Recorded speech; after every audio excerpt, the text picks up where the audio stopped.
اعوذ باللہ من الشیطان الرجیم بسم اللہ الرحمن الرحیم السلام علیکم ورحمۃ اللہ وبرکاتہ۔ ایک دفعہ ایک بادشاہ کشتی میں سفر کر رہا تھا۔ یہ پرانے وقتوں کی بات ہے کہ جب بادشاہ کشتی میں بیٹھا تو ساتھ ایک چھوٹا بچہ بھی کشتی میں سوار ہوا۔ تو وہ بچہ کیونکہ سمندر میں اس نے پہلے کبھی سفر نہیں کیا تھا، جو جب کشتی بیچ سمندر میں پہنچی تو ہچکولے کھانے لگی، تو اس وقت اس چھوٹے بچے نے شور کرنا شروع کر دیا۔ وہ بچہ ڈر کی وجہ سے رونے لگ گیا، جس سے بادشاہ کو بہت زیادہ تکلیف ہوئی۔ عام طور پر جو مالدار لوگ ہوتے ہیں یا جن کے پاس پیسہ اور نعمتوں کا بہتات ہوتی ہے، تو وہ اکثر آدمی نازک مزاج ہوتے ہیں۔ تو بادشاہ کے ساتھ بھی یہی صورتحال تھی۔ اس چھوٹے بچے کی آہ و بکا رونا بادشاہ کو اچھا نہ لگا، تو وہ بہت تنگ ہوا اس بات سے۔ تو ایک وزیر وہاں پر موجود تھا، اس نے کہا کہ اگر اجازت ہو تو میں اس بچے کو چپ کرا دوں، کیونکہ اب معاملہ اس طرح سے تھا کہ اگر اس چھوٹے بچے کے اوپر سختی کریں یا اس کو ڈانٹیں تو وہ اور زیادہ رونا شروع کر دے گا۔ تو بادشاہ کو اس بات کی سمجھ نہیں آ رہی تھی کہ اس کا کیا کرے اب۔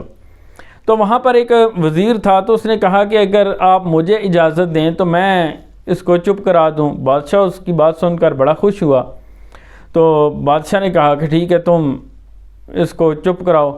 اس وزیر نے اپنے دو سپاہیوں کو ساتھ لیا اور ان کو کہا کہ اس کو سمندر میں پھینکو اور اس کو پانی کے اندر کچھ غوطے دو اور پھر باہر نکال لو۔ انہوں نے ایسے ہی کیا۔ جب بچے کو سمندر میں پھینکا گیا، کچھ غوطے دیے گئے، پھر واپس جب کشتی میں بٹھایا تو بچہ پھر خاموشی کے ساتھ بیٹھ گیا۔ بادشاہ یہ بات منظر دیکھ کر بڑا حیران ہوا اور اس وزیر سے پوچھا کہ کیا وجہ ہے کہ پہلے یہ بڑا شور کر رہا تھا، جب پانی میں پھینکا اس کے بعد یہ خاموشی سے بیٹھ گیا۔ تو اس وزیر نے کہا کہ پہلے اس کو کشتی کی قدر نہیں تھی، پہلے اس نے سمندر میں گرنے کی تکلیف کو محسوس نہیں کیا تھا، اس لیے یہ شور مچا رہا تھا۔ جب اس نے ہچکولے کھائے، تکلیف تھوڑی سی برداشت کی، پھر جب کشتی میں بیٹھا تو اس نے کشتی کی قدر کی اور خاموشی کے ساتھ بیٹھ گیا۔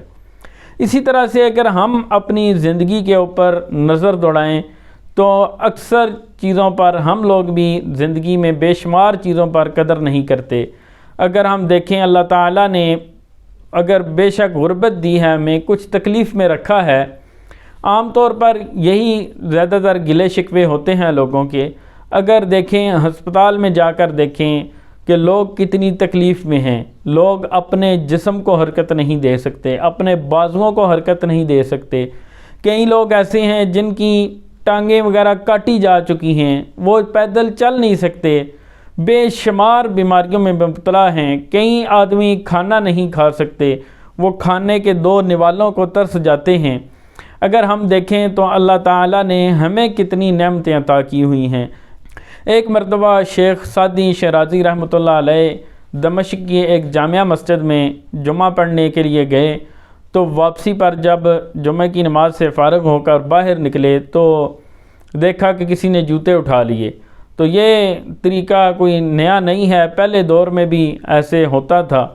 تو شیخ سعدی شیرازی رحمۃ اللہ علیہ مسجد سے پیدل گھر کی طرف چل پڑے۔ تو آپ دل ہی دل میں بہت زیادہ پریشان بھی ہو رہے تھے کہ کسی نے جوتے اٹھا لیے، اور جب آپ تھوڑا سا آگے گئے تو دیکھا تو ایک آدمی ہے جس کے پاؤں ہی نہیں ہیں۔ تو پھر آپ نے اللہ تعالیٰ کا شکر ادا کیا کہ اللہ تعالیٰ نے جوتے نہیں دیے تو کیا ہوا، پاؤں تو دیے ہیں۔